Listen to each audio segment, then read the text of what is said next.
தூத்துக்குடி, முள்ளக்காடு, கோவளம் உள்ளிட்ட பகுதிகளில் வெளிநாட்டு கார்ப்பரேட் நிறுவனங்களுக்காக தமிழக அரசு நிலம் கையகப்படுத்துவதற்கு எதிர்ப்பு தெரிவித்து உப்பு உற்பத்தியாளர்கள், தொழிலாளர்கள் ஊராட்சி மன்ற அலுவலகம் மற்றும் கிராம நிர்வாக அலுவலரை முற்றுகையிட்டு போராட்டத்தில் ஈடுபட்டனர்.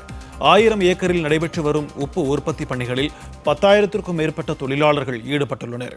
இந்நிலையில் தமிழக அரசு முறையாக எந்த தகவலும் அளிக்காமல் 3000 ஏக்கர் வரை நிலம் கையகப்படுத்த முடிவு செய்து அளவீடு செய்ய அதிகாரிகள் வந்துள்ளனர்.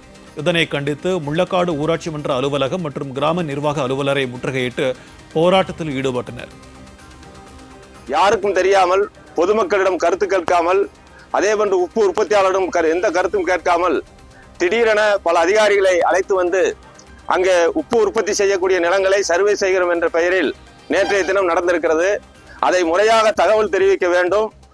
உப்பு உற்பத்தியாளரும் உப்பள தொழிலாளர்களும் பேச்சுவார்த்தை நடத்தப்பட வேண்டும் என்று சொல்லி வந்த நிலையில் இன்றும் அந்த நிலங்களை சர்வே செய்வதற்காக வருவதாக சொன்னார்கள்.